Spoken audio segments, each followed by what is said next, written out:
በስመ አብ ወወልድ ወመንፈስ ቅዱስ አሐዱ አምላክ።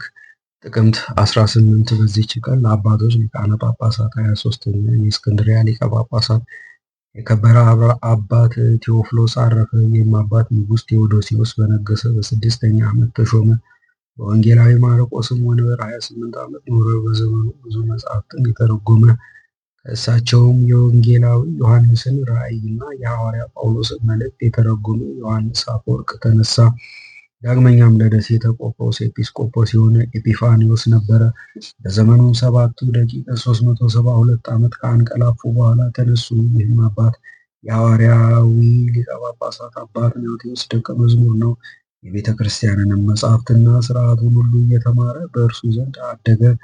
ከእርሱ በፊት የነበረ ሊቀ ጳጳሳት አባ ጢሞቴዎስም ባረፈ ጊዜ ይህ አባት በእስክንድርያ ሀገር ላይ ሊቀ ጵጵስና ተሾመ። አዋቂና አስተዋይም ስለሆነ ስለ ፍቅር፣ ስለ ርኅራኄ ከንስሐ በፊት ሥጋውና ደሙን ከመቀበል መጠበቅ ስለሚገባ ስለ ሙታን መነሳትና ለኃጥአን ስለተዘጋጀ ስለ ዘላለማዊ ሥቃይ ሌሎችም ጠቃሚ የሆኑ ድርሳናትንና ተግሣጻትን ደረሰ። ቅዱስ ቄርሎስም ለዚህ አባት ቴዎፍሎስ የእህቱ ልጅ ነው።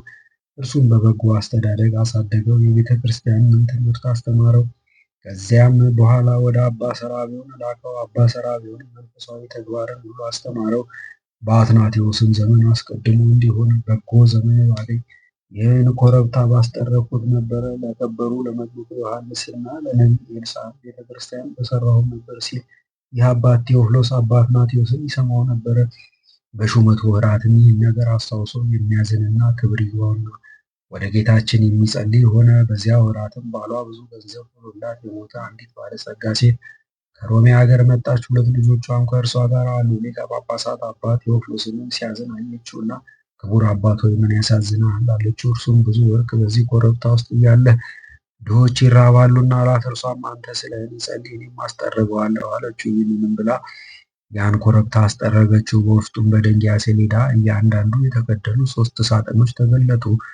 በላያቸው ቴዳ የሚል ተጽፎባቸዋል። አባ ቴዎፍሎስም ባየው ጊዜ በመንፈስ ቅዱስ ምስጢራቸውን አውቆ ቴዳ ማለት የጌታ ስም ነው፣ ይህ ለድሆች ይገባል አለ። ሁለተኛውም ቴዳ የንጉሥ ቴዎዶሲዎስ ነው። ሶስተኛውም ቴዳ ቴዎፍሎስ ማለት ነው፣ የእኔ ገንዘብ ስለሆነ በዚህም አብያተ ክርስቲያናትን እሰራለሁ አለ። እሊህም ሳጥኖች በመቄዶንያዊ ፊልጶስ ልጅ በንጉሥ እስክንድር ዘመን እንደተቀበሩ የዘመን ቁጥር ተገኘ። እርሱም 700 ዘመናት ነው።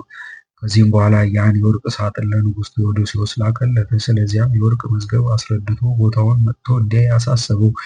እርሱም በመርከብ ተጭኖ ወደ እስክንድርያ ሀገር መጥቶ ሁሉንም አየ። የዚያንም ወርቅ እኩሌታ መለሰለት። አባ ቴዎፍሎስም ብዙዎች አብያተ ክርስቲያንን ሰራ። አስቀድሞም በቅዱሳን በመጥምቁ ዮሐንስና በነቢይ ኤልሳዕ በስማቸው ቤተ ክርስቲያን ሰራ። ሥጋቸውንም ከእስራኤል ሀገር አፍልሶ አምጥቶ በውስጧ አኖረ። እርሷም የታወቀች ናት፣ ዴማስ በሚባል ቦታ። ሁለተኛም በእመቤታችን በቅድስት ድንግል ማርያም ስም በሀገሩ ምስራቅ በኩል ሰራ። ከዚህም በኋላ በሊቀ መላእክት ሩፋኤል ስም በደሴት ውስጥ ሰራ። ሌሎችንም ብዙዎች አብያተ ክርስቲያናት አሳነጸ። ንጉሡም አብያተ ክርስቲያናትን ለመስራት ያለውን የሊቀ ጳጳሳቱን ፍቅር አይቶ በግብፅ ሀገር ያሉትን የጣዖታት ቤቶችን ሁሉንም ሰጠው። እርሱም ተቀብሎ አፈረሳቸውና በቦታቸው አብያተ ክርስቲያናትንና የእንግዶች ቤቶችን ሰራ። ሁለተኛም ምድራቸውን ሁሉ ሰጠው። ይህም አባት ቴዎፍሎስ የክርስትና ጥምቀትን በሚያጠምቅ ጊዜ የብርሃን በትረ መስቀል በሚጠመቁት ላይ በመስቀል ምልክት ሲያማትብ ያይ ነበረ። ይህ አባት ቴዎፍሎስ እና ንጉሥ ቴዎዶሲዎስ ልጆች በሆኑበት ጊዜ ሁለቱም በአንዲት ሌሊት አንዲት የሆነች ራእይን እነርሱ እንጨቶችን እንደሚለቅሙ አዩ። ከእነርሱም አንዱ ንጉሥ እንደሚሆን ሁለተኛውን ሊቀ ጳጳሳት እንደሚሆን ያቺን ራእይ ተረጎማት። እንዲሁም ሆነ። ይህም አባት ቴዎፍሎስ ሊቀ ጵጵስና በተሾመባት በመጀመሪያይቱ ዓመት ንጉሥ ቴዎዶሲዎስ ሃይማኖትን እናስተምራለን የሚሉ ሁሉ ሃይማኖታቸውን በመጽሐፍ ጽፈው ወደ እርሱ እንዲያቀርቡ አዘዛቸው። እንዳዘዛቸውም አደረጉ።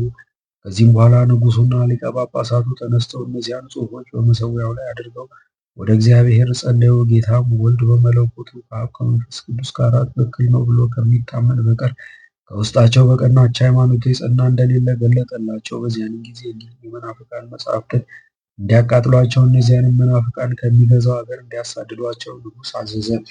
ዮሐንስ አፈወርቅ መጻሕፍትን ማንበብና መመርመር ያበዛ ነበረ። ስለዚህም የአውጋርዮስን መጽሐፍ ታወገዘ። ያወግዙ ዘንድም ወደ እስክንድርያ ሊቀ ጳጳሳት ወደዚህ አባት ወደ ቴዎፍሎስ፣ ወደ ቆጵሮስ ኤጲስቆጶስ፣ ወደ ኤጲፋኒዎስ፣ ወደ ኤጲስቆጶሳት ሁሉ በየሀገሩ ላከ። ከዚህም በኋላ መልካም ጉዞውን በፈጸመ ጊዜ እግዚአብሔርንም አገልግሎ በሰላም አረፈ። ለእግዚአብሔር ምስጋና ይሁን፣ እኛንም በዚህ አባት ጸሎት ይማረን፣ በረከቱም ከእኛ ጋር ትኑር ለዘላለሙ አሜን። በዚህችም ቀን ክርስቲያኖችን ባሳደደ በመኮንን አስቅልጵያኖስ ዘመን የከበረ መነኮስ ሮማኖስ በሰማዕትነት አረፈ። ይህም ቅዱስ የክርስቲያን ወገኖችን መኮንኑ እንዳሳደዳቸው በሰማ ጊዜ ከቀሳውስትና ከዲያቆናት ጋር የክርስቲያን ወገኖችን ሁሉ በአንድነት ሰበሰባቸው። ስለ ክርስቶስ ሃይማኖትን መክሮ አጸናቸው። አስቅልጵያኖስም ይህን ሰምቶ እንዲያመጡ ታዘዘ። በፊቱም በቆመ ጊዜ አስቅልጵያኖስ በወገን የከበርክ ሮማኖስ አንተ ነህን አለው። ቅዱስም የወገን ክብር ምን ይጠቅመኛል? ክብሬ ግን ክርስቶስ ነው ብሎ መለሰለት። መኮንኑም ሰምቶ እንዲሰቅሉትና ጉንጮቹን ይሰነጣጥቁ ዘንድ አዘዘ። ጉንጮቹንም ሰነጣጠቁት፣ ምንም አልተናገረምና መኮንኑም ትዕግስቱን አደነቀ። በዚያንም ጊዜ ሮማኖስ መኮንኑን እንዲህ አለው፣ እነሆ ስንፍናህን ዘልፍ ዘንድ ፈጣሪ አፌን ከፈተ። እውነት ነገርን ብታውቅ ለእግዚአብሔር እንሰግድ ዘንድ ይገባ እንደሆነ ወይም ለአማልክት እንዲነግረን የሕፃን ልጅ እንዲያመጡ እዘዝ። መኮንኑም ታናሽ ሕፃንን እንዲያመጡ አዘዘ። መኮንኑም ሕፃኑ ስግደት ለማን እንደሚገባ እውነቱን ንገረን አለው። ሕፃኑም ልብ የሌለህ ደንቆሮ መኮንን በአንዲት ቃል ዓለሙን ሁሉ ለፈጠረ ለሕያው እግዚአብሔር ስግደትና አምልኮ እንዲገባ አታውቅምን? አለው። መኮንኑም ሕፃኑን ይሰቅሉት ዘንድ አዘዘ። የሕፃኑም እናት ልታየው መጣች። ሕፃኑም እናቱን ተጠምቻለሁና ውሃ ጠጪኝ አላት። እናቱ ልጄ ሆይ ከዚህ ውሃ የለም፣ ነገር ግን ወደ ሕይወት ውሃ ሂድ አለችው። በዚያን ጊዜ የሕፃኑን ራስ በሰይፍ እንዲቆርጡ የቅዱስ ሮማኖስንም ምላሱን ከግንዱ እንዲቆርጡ መኮንኑ አዘዘ። ያን ጊዜ መኮንኑን ይዘልፍ ዘንድ ለአባ ሮማኖስ ረቂቅ አንደበት ተሰጠው። ሲዘልፈው መኮንኑ ሰምቶ ምላሱን እንዳልተቆረጠ ተጠራጠረ። ወታደሩንም ጠርቶ ምላሱን ያልቆረጥክ ለምንድን ነው አለው። ወታደሩም የምላሱን ቁራጭ ያመጡ ዘንድ እዘዝ አለው። አምጥተውለትም አይቶ መኮንኑ ወደ ወህኒ ቤት አስገብተው በዚያ አንቀው እንዲገድሉት አዘዘ። እንዲህም ምስክርነቱን ፈጽሞ የምስክርነት አክሊልን በመንግስተ ሰማያት ተቀበለ። ለእግዚአብሔር ምስጋና ይሁን፣ እኛንም በዚህ መስተጋድል ጸሎት ይማረን፣ በረከቱም ከኛ ጋር ትኑር ለዘላለሙ አሜን። በዚችም ቀን የሰማዕት ዮሐንስ፣ የአድራኒ፣ የአርቴማዎስ፣ የአርስጦስ፣ የሉዲኖስ፣ የአስማኒትና የሰባቱ ልጆቿ መታሰቢያቸው ነው። በረከታቸውም ከኛ ጋር ትኑር ለዘላለሙ አሜን።